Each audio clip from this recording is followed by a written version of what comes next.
Bueno, muy buenas tardes. Bueno, entonces, buenos días. Ante todo, agradecer a Lins por la invitación que le da la oportunidad al Banco Central de presentar, esto es comunicación, de presentar ambas cosas, un informe de coyuntura, cómo estamos viendo la coyuntura, y luego nos piden también las proyecciones o perspectivas 2021, que eso usualmente se hace en el programa macroeconómico, su revisión, y también en los informes, y ahora le llamamos de política monetaria, en los antiguos informes de inflación. El programa a esta altura ya está un poquito desfasado, tenemos nueva información, nuevas noticias, de hecho hay nuevas proyecciones que serán dadas a conocer a finales de octubre cuando se presente el informe de política monetaria. Entonces, buena parte de lo que vamos a hacer ahorita es hablar de la coyuntura macroeconómica, que no están diciendo las cifras, hay como decía, hay información reciente que nos pueden estar indicando algunos cambios, en la mayoría para bien, uno podría decir en la economía costarricense. Y al final vamos a hablar un poquito de las perspectivas. Si hago de nuevo la aclaración, que es con base en lo que se habló en el mes de julio en la revisión del programa. Entonces, ¿qué es lo que cuando nosotros hacemos el programa macroeconómico, lo primero que vemos como economía pequeña y abierta, por lo tanto dependemos mucho de lo que pasa en el entorno externo. Eso ha sido muy claro, sobre todo en los últimos 18, 20 meses. ¿Y qué es lo que nosotros observamos en este 2021? Observamos recuperación en general en el mundo, pero a distintas velocidades. Y con una característica en la recuperación que empieza en algunos lugares con mucha fuerza y luego se modera en la medida en que aparecen las nuevas variantes del COVID-19. Entonces, bueno, ahí tenemos esa interacción, ¿verdad?, entre la biología y la economía, y ahora a veces hay que saber un poquito más de biología para decir cosas que tengan algún sentido en perspectivas económicas de lo que se espera, temas de morbilidad y ese tipo de cosas.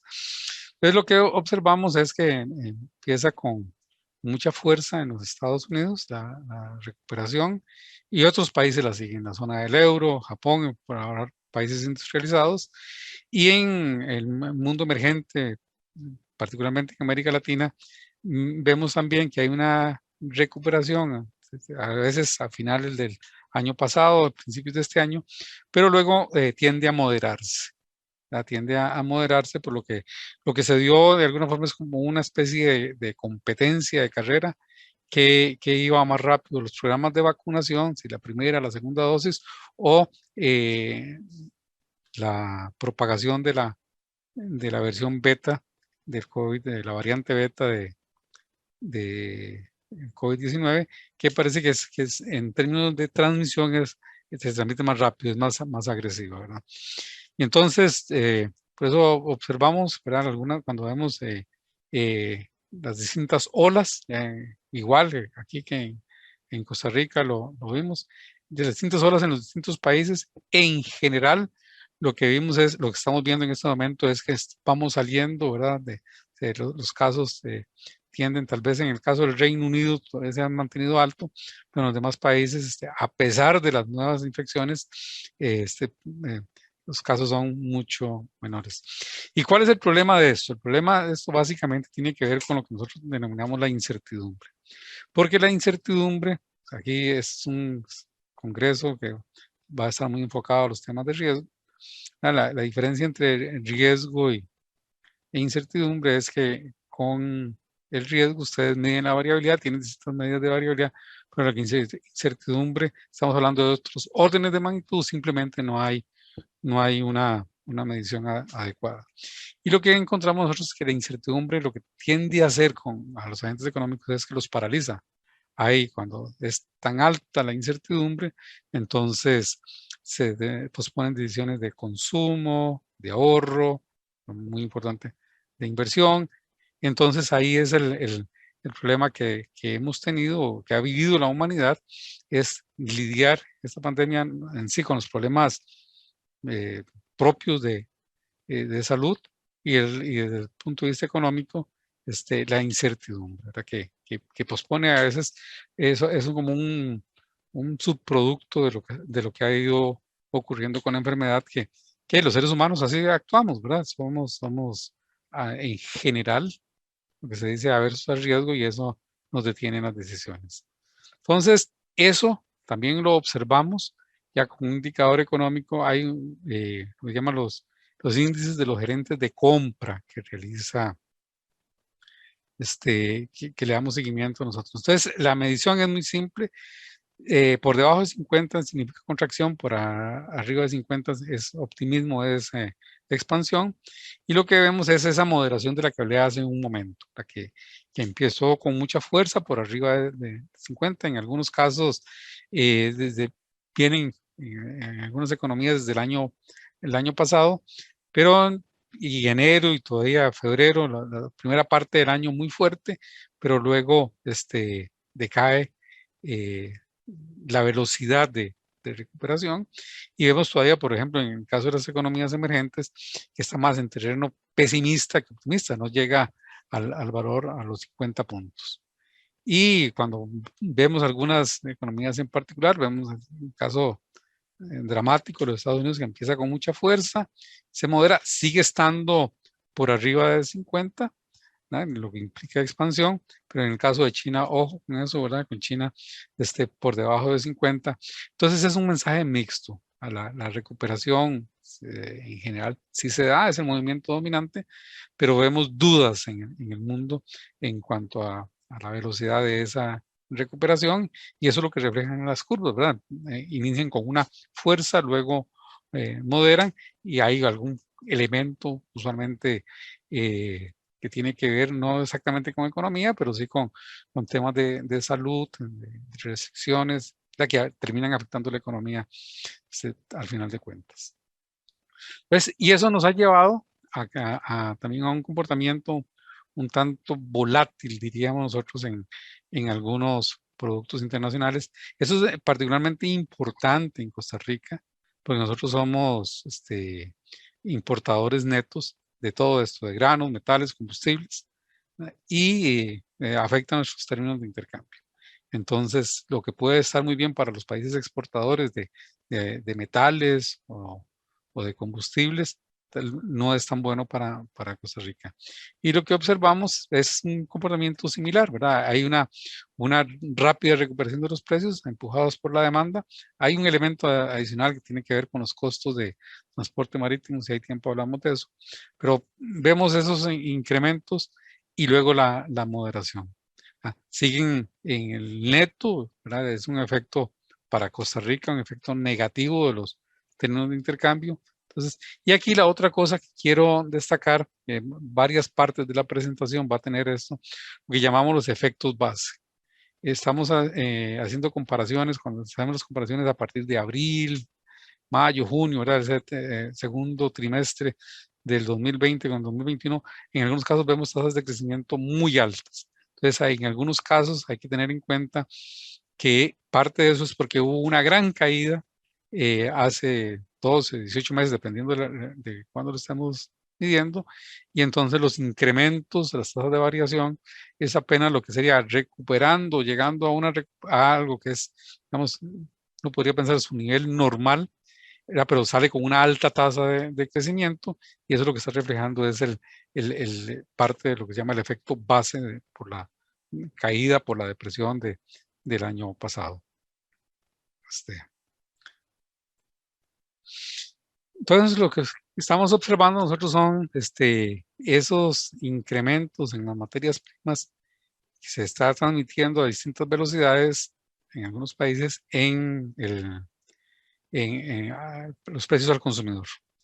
Entonces, tenemos inflaciones que son, digamos, altas comparadas con lo que los países tenían pre-pandemia, niveles del 5, del 3, se considera alto. Tal vez a los costarricenses no les parece, con la con la historia de inflación, digamos, relativamente alta o media alta que tenemos, tal vez el 5% todavía no nos parece mucho, ¿verdad? No hace mucho tiempo teníamos inflaciones de ese nivel, pero para países con tradición, digamos, más firme o más consolidada de baja inflación, ya el 5% les empieza a preocupar.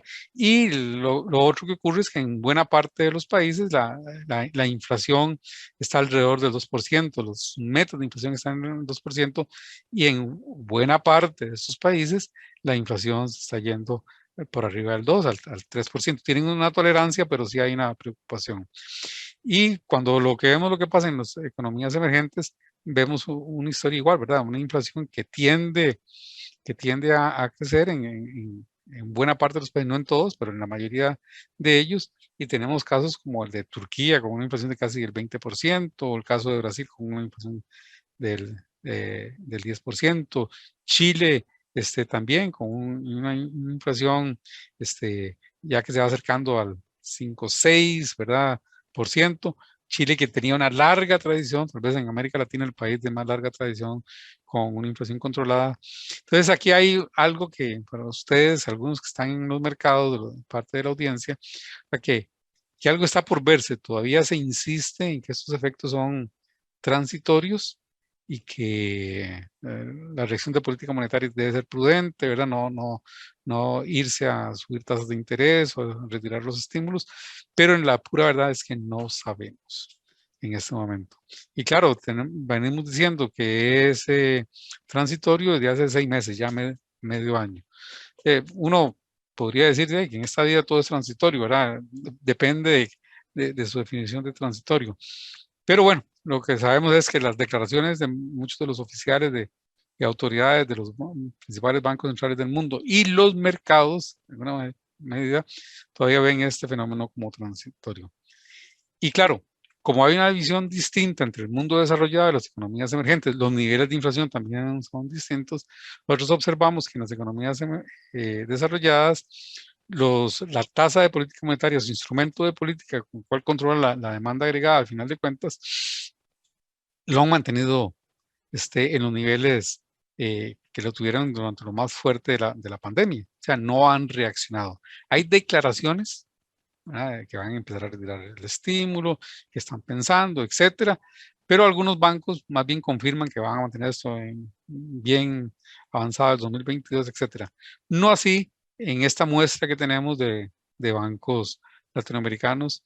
Todos ellos se dicen ser bancos de metas de inflación, son economías emergentes y todos con posturas un tanto agresivas. Si alguien lee los comunicados de Brasil, a mí me llama poderosamente la atención cuando cambien la tasa de interés. El comunicado en sí ya se atreve a decir que seguirán y ya casi que hablando de la magnitud de que será el próximo ajuste de tasa de interés, que será en 6 semanas, una cosa así. Entonces nosotros estamos viendo que distintos países, uno puede decir, tienen una política, una postura de política laxa o flexible o acomodaticia o expansiva. Ahí le buscaríamos el nombre en cada caso que sea más adecuado. Y porque una tasa de 1,5 sigue siendo probablemente una tasa inferior a la tasa neutral tasa de interés neutral que ellos tienen. Pero aún así ya han iniciado la corrección, el camino de vuelta hacia a una condición de política monetaria, uno diría, menos expansiva o más restrictiva, como uno podría pensar en el caso de México o en el caso de Brasil. Entonces eso en la economía internacional, simplemente algunos de los indicadores de intercambio, precios de materias primas, posición de política monetaria del mundo emergente, del mundo desarrollado, y vamos a la economía nacional. La economía nacional, entendería que mañana sale el IMAE. Nosotros vemos algo que no es muy distinto a la historia que acabo de contar. Cuando uno ve el IMAE, uno ve una recuperación. Tal vez viendo aquí las barritas, es lo primero, el creciente, no hemos perdido aceleración, o sea, impulso, sigue, pareciera creciente todavía. Vamos a ver si las cifras que salen mañana confirman eso o lo mantienen por ahí. Entonces, la recuperación en Costa Rica es vigorosa, eso es lo primero. Entonces, las barras celestes del gráfico de la izquierda. En el gráfico de la derecha, las mismas barras lo que dice es que el nivel de julio de este año, del 2021, del IMAE, alcanzó, supera apenas en medio punto porcentual, lo que era el IMAE de diciembre del 2000, de febrero del 2020. Entonces, en cuanto a volumen de actividad, pareciera que ya la economía alcanzó el nivel prepandemia. Pero aquí hay varias cosas, ¿verdad? Van quedando algunos cambios que uno podría decir que estará por verse si son cambios estructurales, algunas cicatrices que están quedando, por ejemplo, el alto nivel de desempleo, un mayor nivel de deuda para la economía. Entonces, hay algunas. Y el otro cambio que uno podría decir que es que tiene que ver de la estructura de la economía, y ahora vamos a ver tal vez con las cifras de comercio exterior un poquito de eso, es la dramática diferencia en la recuperación que hay entre lo que llamamos el régimen definitivo y lo que se llaman los regímenes especiales, zonas francas, perfeccionamiento activo, a la parte que es dedicada a la demanda externa. Entonces vemos que la parte interna, vamos a la parte que está más ligada, más encadenada con el mercado interno, la recuperación está en 97.6, o sea, 97.6 es el nivel con respecto al 100 que estábamos en febrero, que si hacemos febrero del 2020 del 100. Entonces, la parte interna de la economía todavía no se recupera de la pandemia. Sin embargo, el régimen especial, ¿no?, es asombroso o es espectacular, o no sé qué palabra, estamos un 20% más, 21.5% más de lo que era prepandemia. Entonces aquí se ve una economía en dos velocidades, que es uno de los temas por resolver, ¿verdad? La parte interna con las trabas que tiene, con las dificultades que tienen, tal vez algunos ajustes estructurales que todavía están pendientes, y la parte externa, que además del incentivo fiscal que tienen, pues son otras tecnologías, otras formas de administración y demás. Y bueno, y está la demanda mundial detrás de eso. Es la demanda mundial la que empuja a eso. Para los que son conocedores de zona franca, saben que algunas empresas, si en Costa Rica hubiese más muchachos que tuvieran inglés como segunda lengua y que conocieran un poquito más de computadoras, una cosa así, esa gente estaría empleada. Así, si los desempleados tuvieran esas características del desempleo en Costa Rica, sería de otra magnitud, porque hay demanda para ese tipo de habilidades laborales. En realidad son habilidades personales, pero que al final de cuentas son muy apetecidas por lo que demandan algunas de las empresas en Costa Rica. Y cuando nos observamos la división que nosotros hacemos del IMAE, observamos cuáles son las actividades que están por arriba, ¿verdad? Entonces, observamos que la manufactura, donde está buena parte de lo que exporta de zona franca, información y comunicaciones, no debería ser novedad, porque de hecho estamos utilizando parte de esa economía en agropecuario por exportaciones, particularmente de piña y banano, me parece, y así sucesivamente. Y tenemos otras actividades que todavía no recuperan y están muy por debajo. Una de ellas es la construcción. Aquí tenemos el agregado de construcción pública y privada.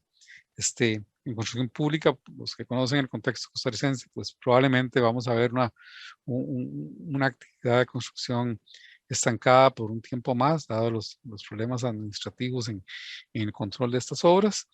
La construcción privada, por otra información, pareciera que sí está recuperando de manera más vigorosa, pero la parte importante de la parte, digamos, en volumen, que va para las cuentas nacionales, que pesa más es la construcción pública.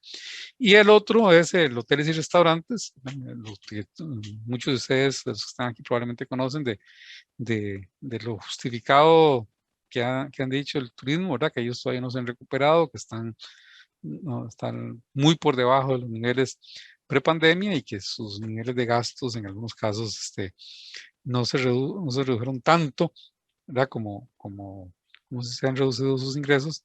Es una actividad, está todavía muy por debajo de lo que era antes de la pandemia. Entonces, eso de alguna forma uno diría que hay un mensaje implícito aquí. Si las demás industrias siguen el comportamiento que está mostrando en este momento, construcción sabemos que probablemente no pase nada muy distinto, pero el turismo sí podría recuperarse en el 2022, 2023. Entonces eso como que casi podría uno decir que ahí es un buen augurio para la tasa de crecimiento de Costa Rica en los próximos 18, 24 meses, pero está por verse, porque se ha recuperado a pesar de que hay una actividad en particular que resultaba ser muy importante, pues, de distintas aristas, empleo, divisas, demás, que todavía tiene mucho espacio para recuperar.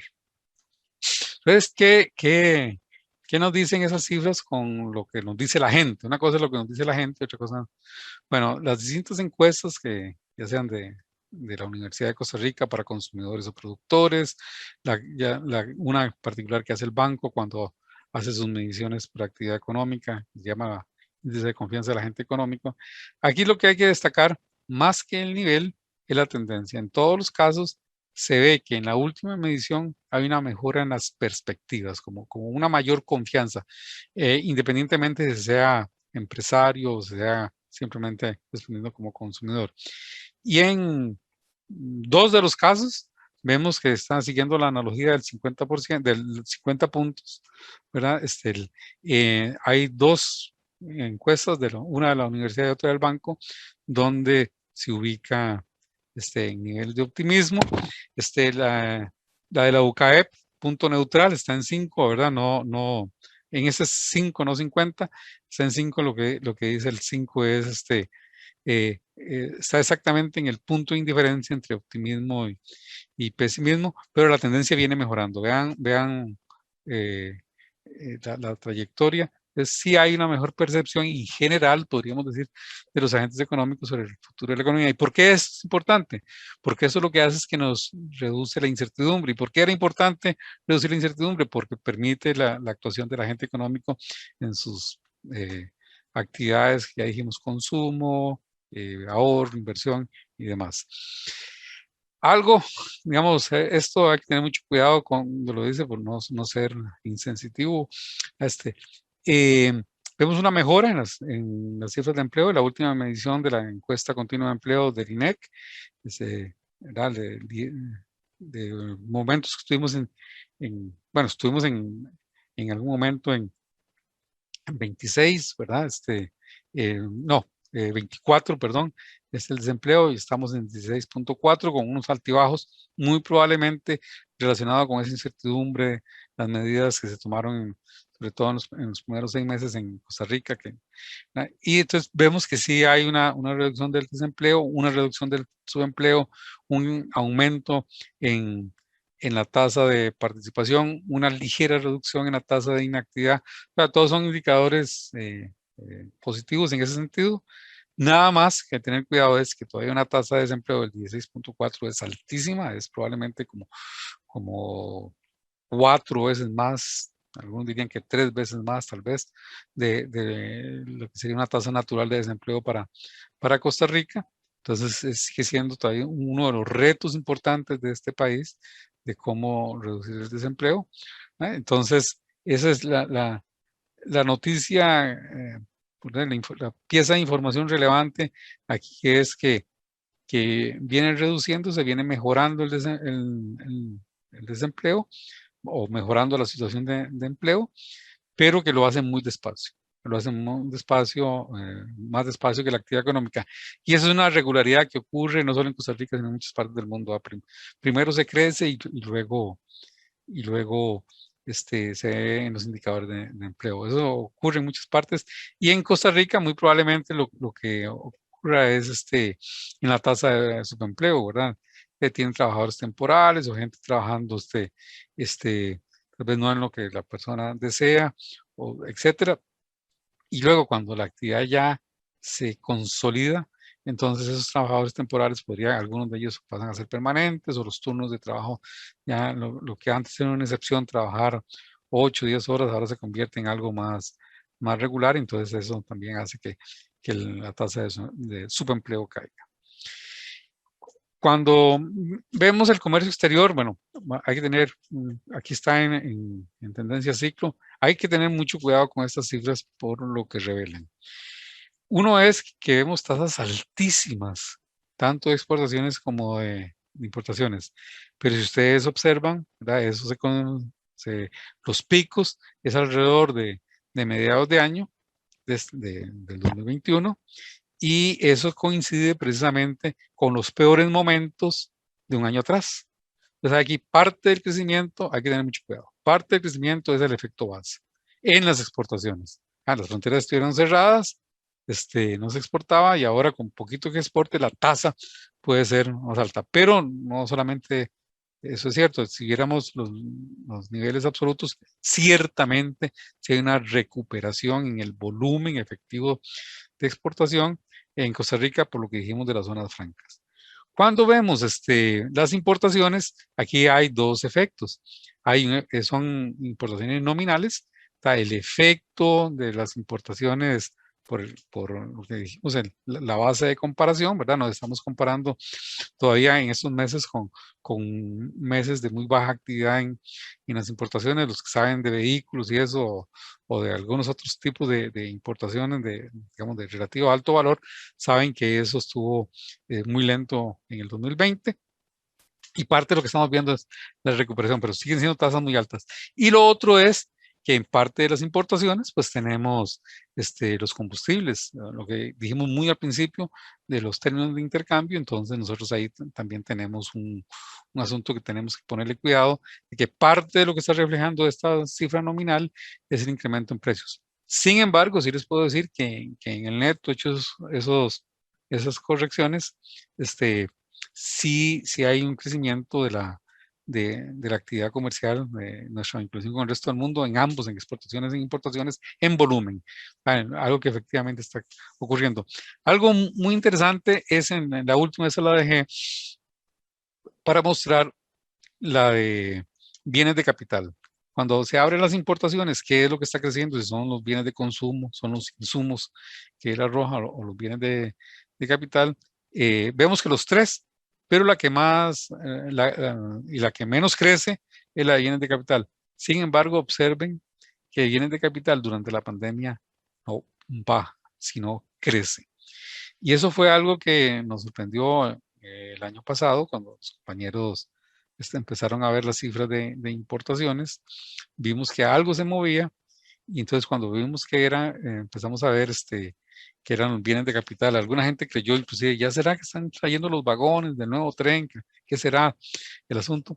No, lo que observamos es que empresas de zona franca, previendo el aumento en la demanda, lo que hicieron fue que aumentaron la capacidad en Costa Rica. Yo no sé si ustedes saben, ¿verdad? Que Costa Rica de nuevo está produciendo microcircuitos, creo que le llaman componentes integrados en este momento, y es uno, digamos, es un insumo, es una de las partes más demandadas actualmente en el mundo para computadoras, para automóviles, para una serie digamos, de aparatos, de dispositivos. Y entonces, que la parte de la inversión que se hizo durante la pandemia en el 2020, en la importación de bienes de capital, está redituando ahora y consideramos, por lo que entendemos, que este impulso va a seguir por algunos meses más. Entonces, en comercio exterior. Otras cifras que han dado mucho que hablar, ¿verdad? ¿Qué es lo que está pasando en la parte fiscal? Ustedes ya vieron, el jueves salió el informe del fondo de la primera revisión y en lo que habla de las metas cuantitativas que se tenían, todas se cumplieron y en algunos casos hablan que con holgura. Hubo algunos cambios en la ley, cambios en la contabilidad y demás de las cifras fiscales. Todo el tema, si hay tiempo, luego hablamos, no quiero detenerme exclusivamente en los detalles o excesivamente en los detalles, pero los llaman los órganos desconcentrados que están adscritos al gobierno central, pero que tenían una contabilidad separada y de acuerdo con una de las nuevas leyes fiscales aprobadas en los últimos años, se dice que a partir del 2021 todo tiene que consolidarse. Entonces, los órganos desconcentrados vienen, cuando se adhieren a las cifras, vienen con ingresos, vienen con gastos y vienen con deuda. Entonces, esas cifras de ingresos, gastos y deuda no son enteramente comparables si no se hacen los ajustes respectivos. Entonces, no son cifras oficiales, las cifras oficiales deberían ser del Ministerio de Hacienda. Es un ejercicio que han hecho los compañeros de la División Económica, las cifras fiscales. Dice, ¿qué es lo que nos dicen? Los ingresos totales, la cifra contable nos dice que se está creciendo casi 37%, pero si hiciéramos los ajustes para ponerlos en bases comparables, el crecimiento de los ingresos es 14.5. Sigue siendo muy bueno, ¿verdad? Es un crecimiento muy vigoroso. Entonces, bueno, ese es el primer detalle. El otro detalle que queremos ver, ¿qué pasa con los gastos? Dependiendo cómo uno mire los gastos, vemos que los gastos están creciendo 4.9, pero si se hace el ajuste, ¿verdad? El gasto primario está más bien cayendo en 6.6. O sea, es parte del enorme esfuerzo fiscal que está haciendo el gobierno. ¿Y qué pasa con los gastos totales? Los gastos totales, las cifras del gobierno dice que están creciendo en 8%. Una vez hechos los ajustes, el gasto total está cayendo en 1.5. O sea, es un enorme esfuerzo que ha hecho este país, han hecho los costarricenses, el gobierno, pero son los costarricenses al final de cuentas los que están pagando más impuestos, o que mediante la restricción del gasto algo ocurre con los servicios públicos que reciben, es el ajuste que está, efectivo que está haciendo la economía para ajustar sus cuentas fiscales. Entonces, ¿qué nos dicen a nosotros? ¿Qué nos dice la cifra oficial, vamos a, para el mes de agosto? La cifra del mes de agosto nos dice es que en estos momentos el gobierno tendría un superávit primario de 0.1 y un déficit de alrededor de 3.5, un déficit financiero de 3.5. Eso es lo que nos dicen las cifras oficiales. Una vez hechos los ajustes que mencioné anteriormente, lo que estaríamos diciendo que para el 2021 el déficit es 3.7, el déficit financiero es apenas, pasamos de superávit de 0.1 a un déficit de 0.2 y el déficit, el pago de intereses, eso no está cambiando en 3.5. Entonces, ¿cuál es el mensaje? Que una vez hechos los ajustes, ya sea por cambio en la ley, por cambio en contabilidad, por cambio de cobertura, sigue siendo cierto de que el gobierno, los costarricenses en general, estamos haciendo un ajuste fiscal significativo. Entonces, eso es lo que queríamos hacer. Algo como es coyuntura, ¿qué está pasando? ¿Cuáles fueron? Nunca se sabe a ciencia cierta qué es lo que está detrás de los precios o de los rendimientos de los títulos. Alguna gente tiene la tendencia de seguir las noticias y decir, no sé si han visto las explicaciones de por qué el Dow Jones sube o baja, cualquier cosa puede ser. Bueno, en este caso nosotros dijimos, bueno, ¿qué pasó antes de que el fondo hiciera pública su revisión para Costa Rica y cómo toman los mercados? Y lo que nosotros estamos viendo con información de jueves y viernes, que en realidad hubo un aumento de los precios, o sea, se hizo más atractiva los distintos títulos de deuda costarricense y lo que llevó, por decirlo de una forma, a una reducción de los rendimientos que piden por tener títulos costarricenses. Entonces, uno podría decir que la reacción de mercado fue positiva ante las noticias de cómo le va a Costa Rica con el convenio con el fondo, ¿verdad? Entonces, eso lo queríamos simplemente mostrar, tal vez los gráficos a veces tienden a confundir, entonces yo me tiendo a fijar más en la columna con la diferencia entre el 6 y el 8 de octubre, cuál fue la reacción de los mercados ante las noticias del cumplimiento, en principio, en las metas cuantitativas del país ante el convenio con el fondo. La otra noticia importante que hubo el fin de semana pasada, bueno, al final de la semana pasada, no el fin de semana, al final, fue la nueva cifra de inflación, que la inflación venía muy, muy retraída, estaba muy controlada, muy por debajo del 2%, y lo que nos dice el INEC es que ya en el mes de septiembre la inflación interanual ingresa a lo que nosotros llamamos al rango de tolerancia para la inflación alrededor de su meta, 2.1. Entonces, venía muy lento. De hecho, alguna gente le llamaba porque primero se dio la inflación de materias primas en algunas partes desarrolladas del mundo.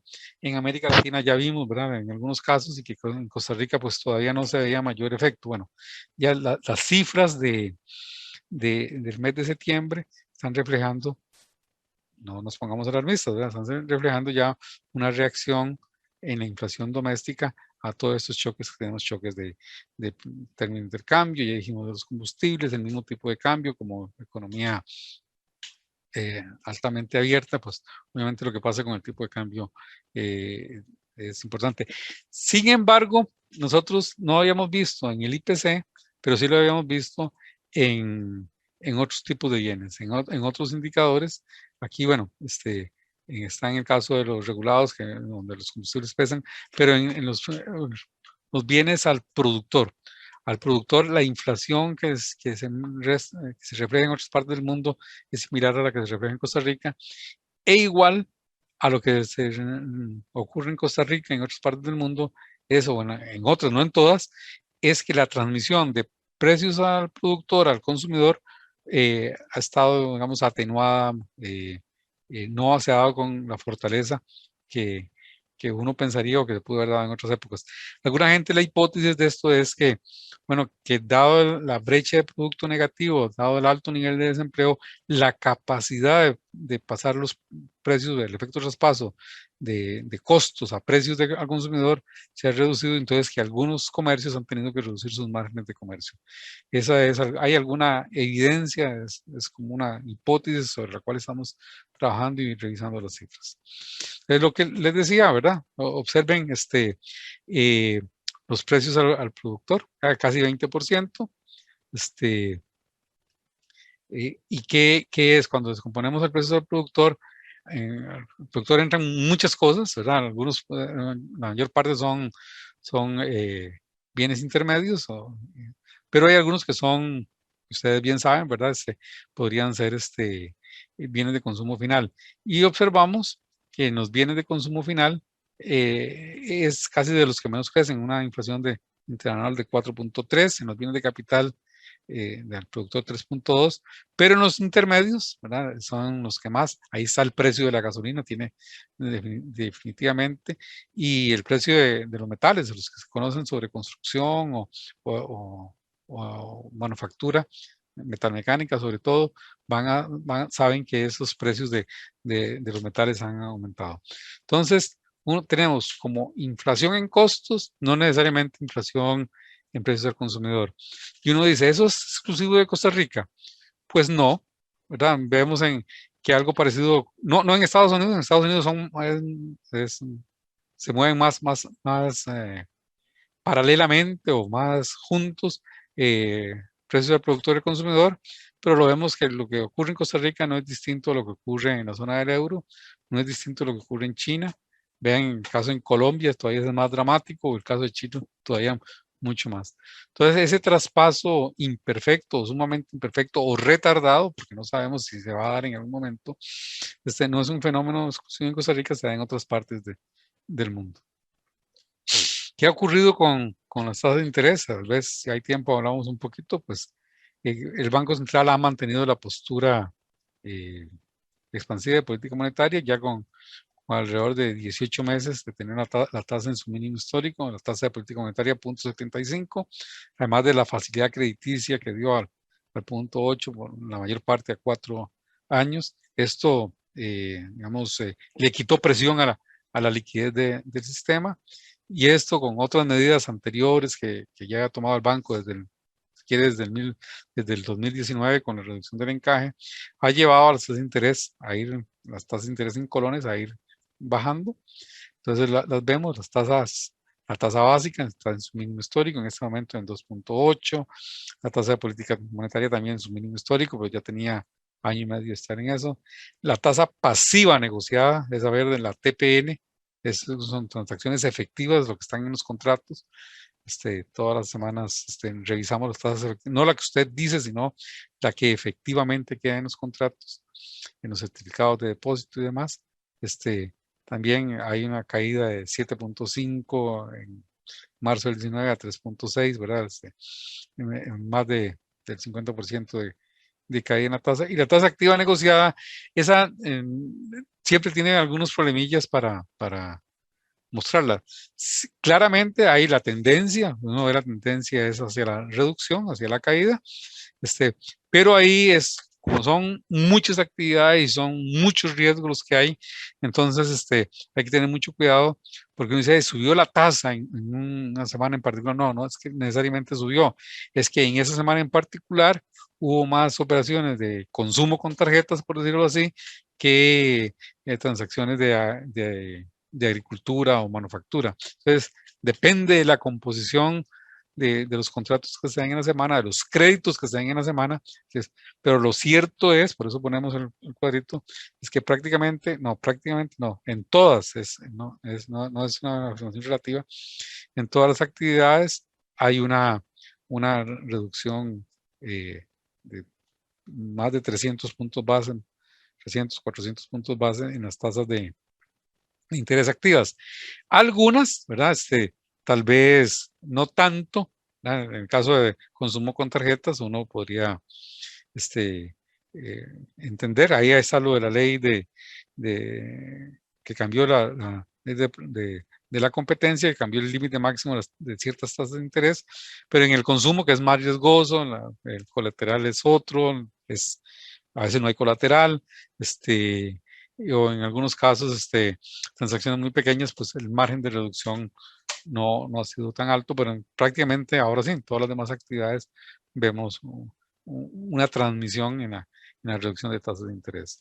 En las condiciones de liquidez, ¿qué observamos? Hay varias cosas interesantes.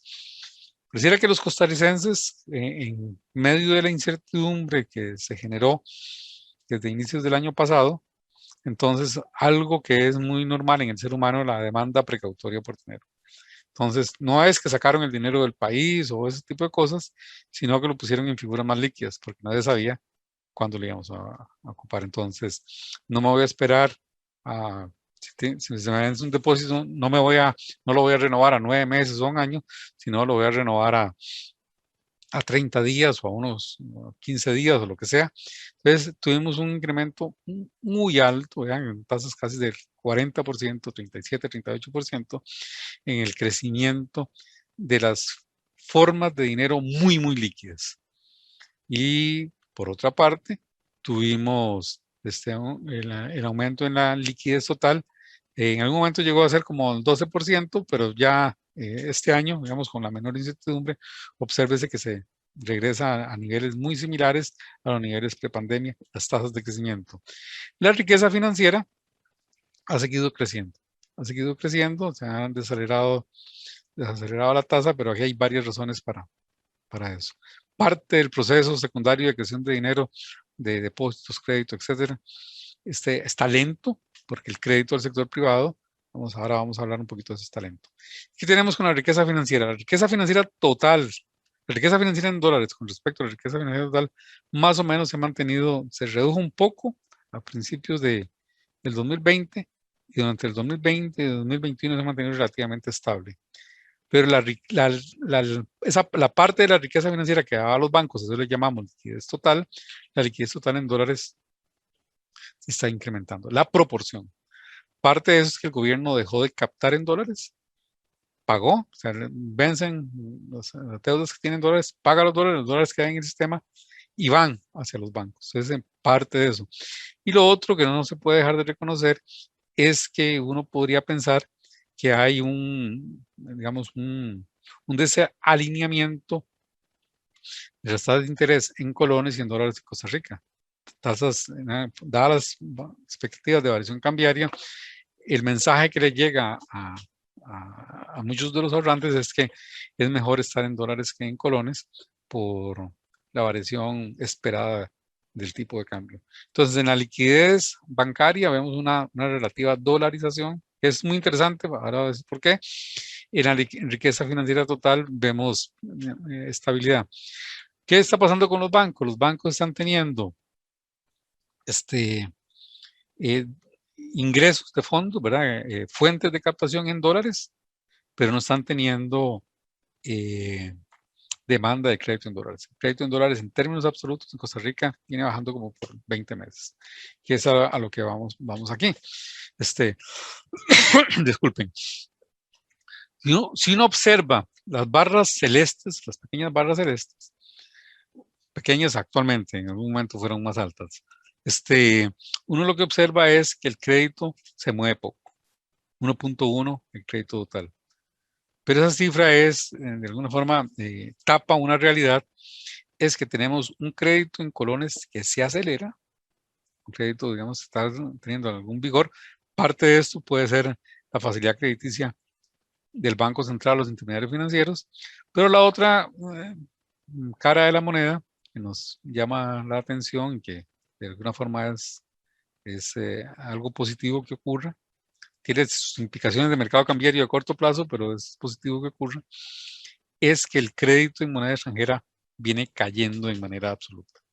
Y como ustedes recordarán, en algún momento se tenía casi, yo, el 50%, bueno, según esto, hace 20 años era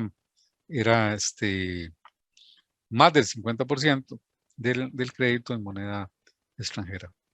Y eso que no hay que tener mucho cuidado con estas afirmaciones, no hay nada malo en sí o pernicioso en principio del crédito en moneda extranjera. Es una economía abierta, hay muchas actividades que se hacen en moneda extranjera, etc. Pero el problema en Costa Rica era que mucho era consumo y créditos hipotecarios de largo plazo, donde los deudores, la principal fuente de ingresos es en colones. Entonces, a ustedes, a los que les gusta el riesgo, obviamente había un riesgo cambiario primero para los deudores, y ese riesgo cambiario podría terminar siendo un riesgo crediticio para los intermediarios financieros. Entonces, algo que ha ocurrido, vean que viene desde, uno puede decir, hay un corto periodo de mayo a octubre, noviembre del 2018, pero la economía viene ya desde hace algún tiempo en un proceso lento de corrección del crédito en moneda extranjera, para que los que se endeuden sean personas que idealmente tengan ingresos en moneda extranjera o que tengan una capacidad de pago tal que, a pesar de variaciones en el tipo de cambio, esas personas sigan siendo solventes. Entonces, uno de los riesgos macroeconómicos para el sistema financiero o macrofinancieros es el excesivo endeudamiento de costarricenses que tienen únicamente ingresos en moneda nacional y que se endeudan en moneda extranjera. Eso, no diría dichosamente, se está corrigiendo poco a poco. Es un proceso lento, así ha ocurrido con otros países países de Europa del Este. Cuando entraron a la zona del euro, pues tuvieron un proceso similar antes de entrar al euro, un proceso similar a este, ¿verdad? Tenían su moneda local, pero se endeudaban en euros. O el caso de Perú, que es tal vez en este fenómeno particular muy similar a Costa Rica, con niveles de dolarización relativamente altos en el crédito, que poco a poco lo han reducido. El tipo de cambio, tal vez, nosotros, la leyenda dice en los últimos meses, no, yo diría que en los últimos 18, 20 meses, claramente la tendencia del tipo de cambio es hacia el alza. Hay varias razones para eso. Es el tipo de cambio en Monex. Y bueno, para todos los que están aquí probablemente no hay ninguna novedad con este gráfico, donde muestra lo que está ocurriendo con el tipo de cambio. Esto hay que ponerlo en perspectiva. Vamos a escoger siempre como arbitrario el momento en que se escoge del tipo de cambio. Entonces nosotros escogimos aquí el 1 de febrero del 2020. El mundo no tiene pandemia, no es cierto, pero hay que hacer algún corte, escoger una fecha. Al 31 de enero del 2020, y a partir del 2020 se intensifican las medidas, las noticias y demás. Y entonces, resulta que comparamos con una serie de países. ¿Y cómo está Costa Rica? Uno diría, ni tan, ¿verdad? Tiene una variación cambiaria acumulada inferior a la de Chile, que es un país de flotación. Tiene una variación cambiaria coincidentalmente, eso lo hicimos el viernes, no es que le escogiéramos, fue con la información que teníamos el viernes, prácticamente igual que la de México y Colombia, y una variación cambiaria mucho menor que la de Perú, que ha tenido un fuerte choque, un choque enorme por los problemas políticos en Perú, y Chile también, y el caso de Brasil. Ambos países con una convulsión interna mucho mayor a la que vemos en Costa Rica. Entonces, eso siempre es un asunto como que cuesta mucho saber dónde está el justo medio. La cifra objetiva dice que la variación cambiaria en Costa Rica, el nivel en ese momento de la variación cambiaria, el incremento de tipo de cambio, no es exagerado comparado con otros países latinoamericanos que con choques tal vez en alguna medida similares. Es inferior a 2 casos con otro tipo de problemas. Lo que sí llama la atención, y es para los que le dan seguimiento a esto, es que probablemente con excepción de Guatemala, es muy poca variabilidad intraperiodo. Es como una tendencia, ¿verdad?, donde la variabilidad en Costa Rica es muy pequeña. O sea, que el tipo de cambio pase de 610 a 610.35 en un día, y al día siguiente 610.45, y 2 días después sea 610.28, una cosa así. En estas cifras de más largo plazo, esos movimientos son casi imperceptibles. Entonces lo que tenemos es como, así que no porque nos lo hayamos propuesto así, pero es la forma en que se comporta el mercado, que el mercado tiende a ser relativamente estable. Respeta la tendencia, ahí va la tendencia, pero no vemos los movimientos abruptos que uno puede ver en algunos momentos en el caso de Chile o en el caso de Brasil, ¿verdad? O los mexicanos, vean en algunos momentos los mexicanos en el 2020, cómo les está yendo con el tipo de cambio. Claro, en el caso de Chile, de México y demás, el mismo Perú, por la recuperación de los precios de los metales y del petróleo, pues la situación cambiaria de ellos es al revés. Nosotros estamos viviendo al contrario, ¿verdad? Estamos viviendo el efecto negativo los choques del choque de términos de intercambio. Entonces, la idea es en la coyuntura que dar una perspectiva de lo que está pasando con el tipo de cambio. Entonces, con eso, lo que quería dar era una idea de la coyuntura costarricense y de las perspectivas. Como decíamos nosotros, decía al principio, mucho de estas cifras van a ser actualizadas, están siendo actualizadas en este momento, están las reuniones del Fondo Monetario en Washington en este momento y están sacando su nuevas cifras de proyecciones mundiales, ¿verdad? Pero bueno, con lo que nosotros tenemos en este momento, ¿no? Nosotros lo que tenemos es que son cifras muy positivas, las que se están observando, crecimientos positivos relativamente altos en el crecimiento. Sin embargo, hubo una corrección. Las barras grises están mostrando la corrección que dio el fondo en el último, no es el último, me parece que es el de julio, tendría que revisar esto, pero me parece que es el de julio, sí, julio con respecto a abril. Ahorita en octubre están sacando otro, pero no sé si ya es público. Y también lo que tenemos, cuando hay altas expectativas de crecimiento, hay altas expectativas de demanda y por lo tanto eso se refleja en los precios sobre todo de los combustibles. Bueno, al revisar las predicciones de crecimiento, revisan también lo que se cree, lo que los mercados, en este caso porque lo tomamos de Bloomberg, creen que le va a pasar al precio del petróleo, y se modera el crecimiento, y de hecho para el 2022 la proyección en ese momento era que iba a haber una corrección hacia la baja. Lo que tenemos, el deterioro en el 2021 en los términos de cambio, para nosotros los incrementos de esos precios de importación es un deterioro de los términos de cambio para nosotros, y una ligera recuperación en el 2022. 2022. Entonces aquí estamos lo que esperamos en el 2021, 2022, una economía que sigue creciendo. Creemos que se van a moderar los crecimientos de las materias primas. Ese sería el mensaje. Ya hay una mejor cifra que el 3.9, ¿verdad? El comunicado del fondo adelantó el crecimiento del 2021, lo esperan en 4.7. Obviamente ellos hacen eso en consulta con el banco, compartimos cifras y demás. Nosotros aquí en el banco tenemos está en fase preliminar, pero tendremos a final de octubre la revisión del crecimiento.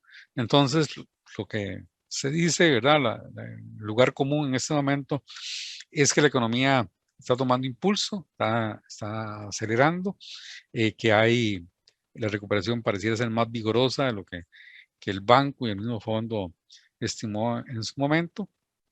Esas son buenas noticias, porque como es el denominador de muchas razones, razones de tipo de déficit o de deuda, eso va a ayudar y va a reforzar el comportamiento positivo del cumplimiento de las metas con el fondo y en general algunos indicadores de cómo nos ve el resto del mundo, ¿verdad? No, el mundo no es el fondo, sino los calificadores de riesgo y otros tienen sus propias versiones, entonces eso va a ser favorable para nosotros. Vemos todavía una cuenta corriente controlada. ¿A qué le llamamos nosotros una cuenta corriente controlada?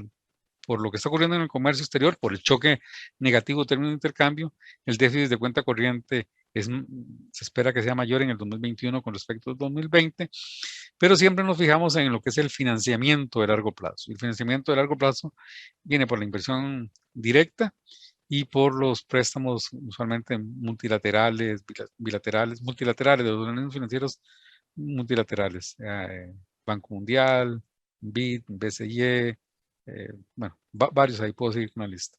Entonces lo que estamos observando es que está bien financiada tanto en el 2021 como en el 2022. Entonces, desde el punto de vista de la balanza de pagos, de la cuenta corriente de la balanza de pagos, no se esperaría, digamos, ningún choque extraordinario en materia cambiaria. Puede que ocurra por otro lado, puede que sean la cuenta de capital, ya la literatura reconoce desde hace mucho tiempo que el análisis de la balanza de pagos que solía ser de la cuenta corriente es insuficiente, hay que ver lo que llama la cuenta de capital.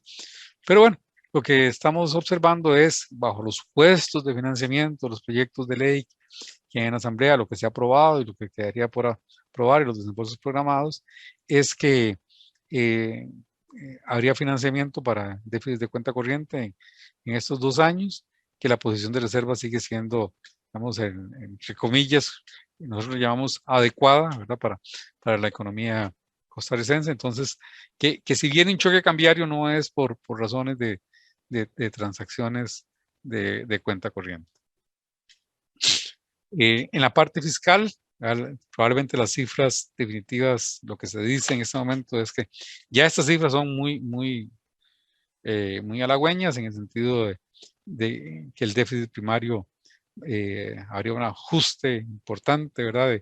De alrededor de 2.8, probablemente pueda ser mayor, ¿verdad? Para que sea apenas 1.1.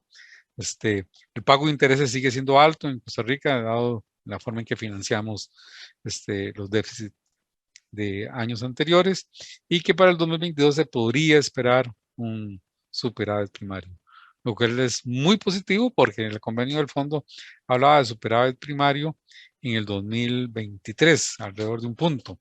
Entonces quiere decir que de acuerdo con la tendencia, con el crecimiento de la economía, etcétera, ¿verdad? Hay una gran cantidad de supuestos. Nosotros podríamos esperar un superávit primario en el 2022. Entonces, del frente fiscal, el mensaje aquí es que lo que se espera es control. Es control, es control de daños, reducción, ir mejorando poco a poco el perfil de nuestra deuda, el nivel de deuda producto, e ir mejorando la composición de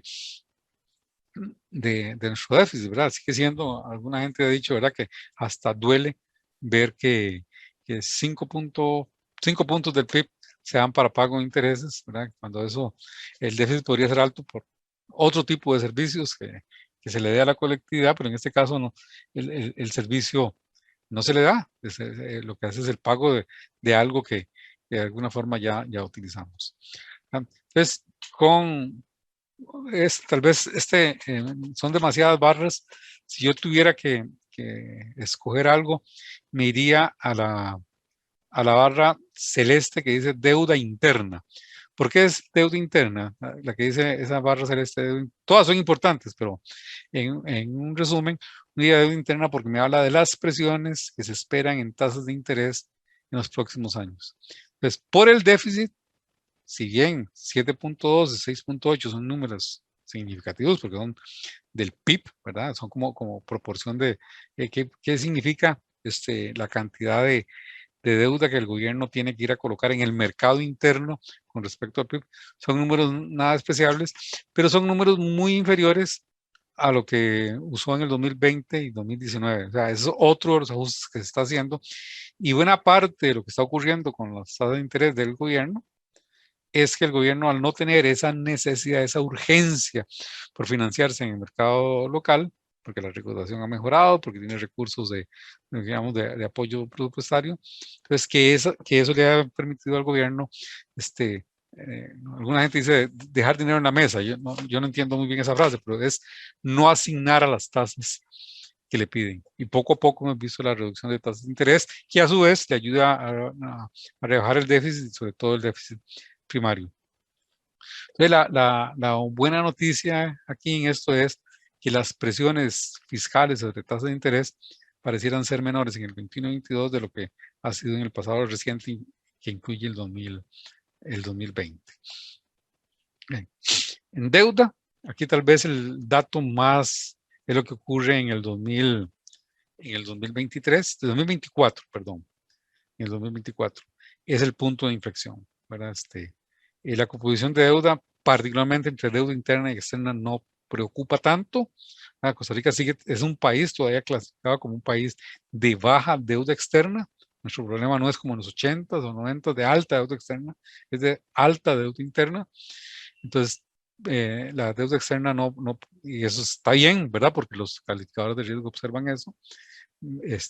No está sobreendeudado con el exterior, pero sí tiene una deuda, niveles del 70%, son niveles altos de deuda PIB para un país como Costa Rica. Entonces vemos que esa tendencia creciente que traíamos desde el 2008, no al 2018 que es el gráfico, sino del 2008 que es la realidad, tiende a reducirse. Venía una tendencia creciente por 12, 13 años, más va a ser en esto como 15 años, y ya en el 2024 ya la razón deuda producto se reduce. Aquí lo importante que si se mantiene por más tiempo el impulso que estamos viendo en la actividad económica, esa tasa, esa razón cae más rápido y se nos hace ver como un país menos riesgoso. Aquí en el crédito al sector, hay aquí mucha información. Buena parte es de la riqueza financiera total como el PIB. Ha venido creciendo en parte por los estímulos monetarios. Si algo que ocurrido, el banco lo dice y no es un asunto de vergüenza ni nada. El banco ha sido expansivo desde el 2019 a la fecha y esa liquidez ha estado en la economía, sigue estando buena parte de esa liquidez en la economía. Los que siguen el 1000 saben a lo que me refiero, ¿no? Entonces, bueno, ahí como el PIB, más bien la riqueza financiera ha venido aumentando como proporción del PIB. Se mantiene relativamente constante en la etapa de proyección del 21-22 hasta el 2020. Hay un efecto PIB también, ¿verdad?, de denominador en el 2020. Como tasa de crecimiento, no la vemos desbordada, una tasa de crecimiento alrededor de 4.2, 4.3, más o menos con los crecimientos nominales, si se quiere, por debajo de lo que podría ser el crecimiento nominal esperado para Costa Rica, una inflación del 3%, con un crecimiento, digamos, del 3.3, ojalá más, 4%. Eso nos da que la tasa nominal debería ser mayor, más cercana a 7, 8% que lo que estamos viendo. Entonces, tampoco se ve descontrolada la liquidez creciendo de manera desbordada. El crédito del sector privado, sí, crédito del sector privado sí lo vemos nomás, el problema es que no crece. Ha venido bajando la tasa de crecimiento del crédito al sector privado, y recién se recupera. Se recupera, pero con la característica que mencionamos antes. En moneda extranjera sigue cayendo, en moneda nacional es la parte que crece, lo cual desde el punto de vista de riesgos macrofinancieros se ve como adecuado.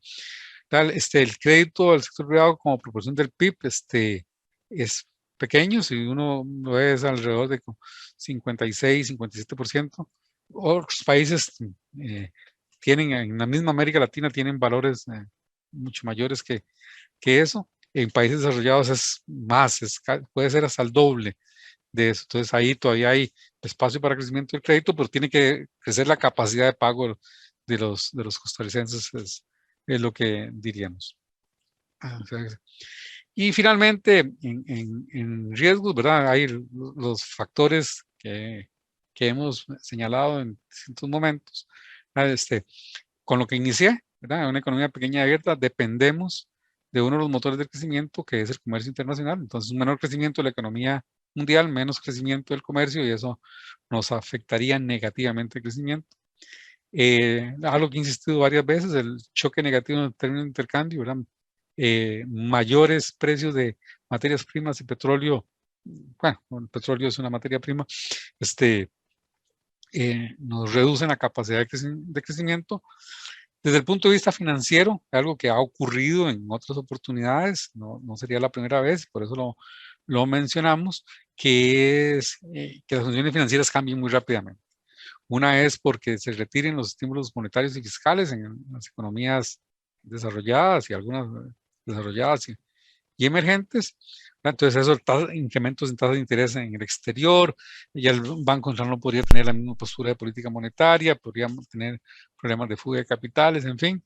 Y algo que ha estado presente en nuestra realidad en los últimos 40 años, que es la situación en Centroamérica, ¿verdad? Los países en general vecinos, que nos lleva a problemas particularmente en Centroamérica, con lo que tiene que ver con el comercio en Centroamérica, el tráfico, el flujo de comercio, pero otros problemas, ¿verdad?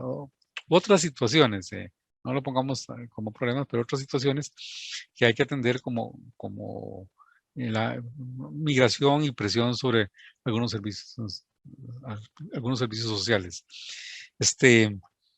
Un riesgo que sigue estando presente, ¿verdad? Que es, vamos a ver, pareciera que las medidas de ajuste fiscal hasta el momento han sido adecuadas. Lo que se quiere es consolidarlas, ratificarlas con algunas medidas de orden fiscal de mayores ingresos. Ese riesgo que estaba muy presente en julio sigue estando. Yo diría que en este momento, dado los resultados, pues yo le quitaría el volumen. Obviamente la evolución de la pandemia, si algo hemos aprendido que a veces lo que mejor que podemos decir es muy poco, quedarnos callados sobre la pandemia. Ya ha habido varios casos, ¿verdad? En varios momentos en el tiempo que creemos que ya salimos, y cuando viene una nueva ola o una nueva variante, y a pesar de la vacunación, hay muchos casos que se nos congestionan los hospitales, etcétera, etcétera. Un elemento que sabemos que el CONACYT está trabajando, dadas las medidas digamos, de flexibilidad regulatoria que se dieron, pues hay la percepción de que no se sabe exactamente cuál es la situación del sistema financiero, digamos, por lo menos en lo público. Uno creería que cada banco sí sabe, o cada intermediario financiero sí sabe cómo están sus deudores, pero algunos creen, por eso se pone como riesgo, que en la medida en que se les pida a los intermediarios ir reflejando o que reflejen la verdadera situación de sus deudores, que puede haber un aumento en la mora. Si esto no se administra con cuidado, podría llevar a un intermediario en una situación de irregularidad, y eso causa cierto tipo de ruidos, además efectos contagios, además, algo que es muy, muy cuidadoso. Con eso hay que ser muy cuidadoso. Y algo que deberíamos tenerlo internalizado, pero ha costado mucho y que lo hemos visto en la última década de manera recurrente, es el riesgo climático. El riesgo climático tiene tremendas consecuencias, ¿verdad? Afecta la infraestructura, requiere más inversión intervención del gobierno, más asistencia pública, tiene el efecto de que destruye capital físico, ¿verdad? Terrenos, carreteras y demás, es parte del capital. Entonces eso tiene el problema de que le da un golpe a la capacidad de crecimiento, lo que llamamos el producto potencial. Entonces es un asunto, hay que trabajar más no sabemos si en la prevención, pero sí en la mitigación, o tiene implicaciones importantísimas sobre el sistema financiero, no solamente para las empresas de seguros que son parte del sistema financiero, sino también para los intermediarios financieros, ¿verdad? Porque buena parte de sus colaterales son estas propiedades que podrían perder o sufrir una pérdida súbita de valor ante un choque climático. Entonces es un asunto que de manera creciente el banco, de hecho tiene una unidad para trabajar en eso, de incorporar el cambio climático en el diseño de las políticas. No solamente eso lo hará todo el país de manera gradual, pero el banco en su política monetaria, en su política financiera, cómo incorpora el cambio climático. Y bueno, yo prácticamente terminaría aquí. Creemos que la inflación va a continuar unos niveles relativamente bajos. Entonces, el banco lo ha dicho, lo dicen sus comunicados de prensa, ¿verdad? Que en el tanto el desempleo sea alto, la brecha de productos sea negativa, que los modelos de inflación digan que la inflación está en 3 o menos del 3%, el banco continuará con su política monetaria expansiva. Y eso sería, ahí perdón, ya, esa sería la presentación. No sé cuánto, si me abusé con el tiempo, pero eso sería lo que tenía para compartir con ustedes.